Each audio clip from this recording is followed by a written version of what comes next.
হাই friends, আপোনালোকৰ সকলোৰে ভালে চাগে। আপোনালোকে জানেই ADRE চাকৰি এটা খুবেই প্ৰয়োজন বৰ্তমান সময়ত সকলোৰে। আজি মই ক'বলৈ বিচাৰিছোঁ ইলেক্ট্ৰিচিয়ান সহায়ক পদৰ কথা। খুব কম কাট অফ মাৰিছে, কিন্তু বৰ্তমান জানিব পৰা মতে কাট অফৰ তুলনাত চাকৰি পোৱাটো এইবাৰ যথেষ্ট কঠিন হ'ব। কাৰণ খুব কম কাট অফ হোৱাৰ বাবে চাকৰি এটা পোৱাটো যথেষ্ট কঠিন হ'ব। পোনপ্ৰথমে OBC-খিনিৰ কথা কৈছোঁ। 32 কাট অফ যদিও 32ৰ পৰা 45লৈকে পোৱাসকলে এই ইলেক্ট্ৰিচিয়ান সহায়ক পদৰ বাবে বেছি আশা নকৰাই ভাল। যিসকলৰ 45ৰ ওপৰ আছে তেওঁলোকে চিন্তা কৰিবই নালাগে, বিন্দাছ থাকক।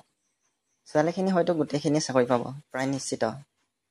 কাৰণ ছোৱালীৰ সংখ্যা বহুত কম আছে ADREত ভাইভা দিয়া। অপেন কেটেগৰীত আছে 979টা, তাৰে 290টা আছে ওমেন্সৰ কাৰণে, আৰু OBCত আছে 351টা। আৰু ওমেন্সৰ কাৰণে আছে 101টা। টোটেল 351টা, ওমেন্সত আছে 101টা। আৰু জেনেৰেলখিনিক 55ৰ ওপৰ লাগিব, তেতিয়াহে তেওঁলোকৰ চাকৰি পোৱাটো নিশ্চিত। জেনেৰেল কেটেগৰীৰ ছোৱালীখিনিয়ে হয়তো গোটেইখিনি চাকৰি পাব, কাৰণ পোষ্টৰ সংখ্যা যথেষ্ট আছে ছোৱালীৰ তুলনাত।